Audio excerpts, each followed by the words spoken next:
chocolate මාළු පොඩි දෙයක් හදමු අපි.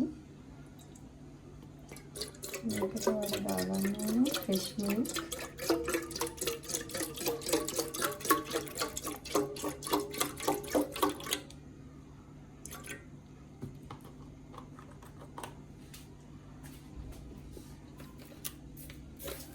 ඊපස්සේ සීනි දාගන්න.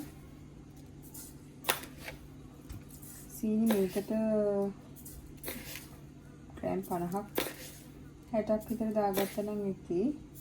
ඒකට අපිට මේ සීනි රහයින එක තමයි තියෙන්න ඕනේ.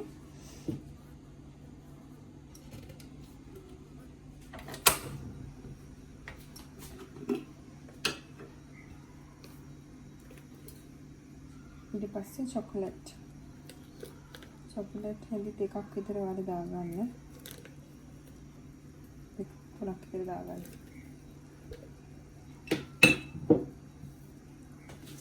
මික්ස් එකකින් කලවම් කරන්න තමයි අපිට තියෙන්නේ. මේක පොඩ්ඩක් හදලා මික්ස් කරන්න. ඊට පස්සේ අපිට මේක කොන් ෆ්ලවර් දාගන්න පුළුවන්. දැන් ටිකක් රත් වෙද්දී අපිට මේකට කොන් ෆ්ලවර් දාගන්න ඕනේ. කොන් ෆ්ලවර් දෙකක් විතර දාගන්න. ඒකත් හොඳට මික්ස් කරගන්න.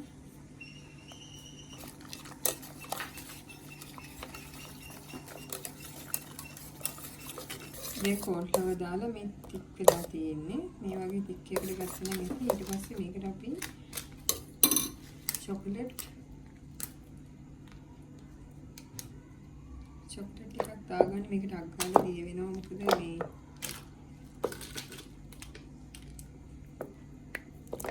වගේ chocolate ටිකක් දාගන්න.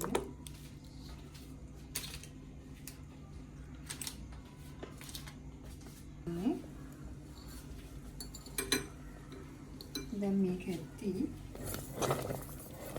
මෙන්න මේ වගේ කාන්තුවක් මේක හදාගන්න.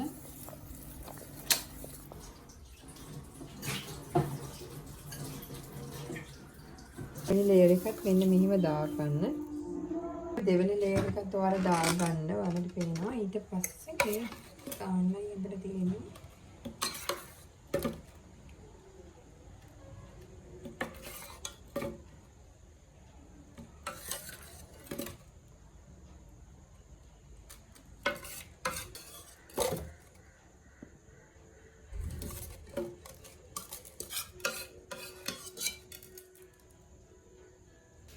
මෙන්න මේ විදිහට තමයි අන්තිමට මේ ලුක් එක ඉන්නේ. වහලා ෆ්‍රිජ් එකේ දාන්න විතරයි තියෙන්නේ. මේ විදිහට බලන්න. ෆ්‍රිජ් එකට දාලා තියන්නේ. ඊට පස්සේ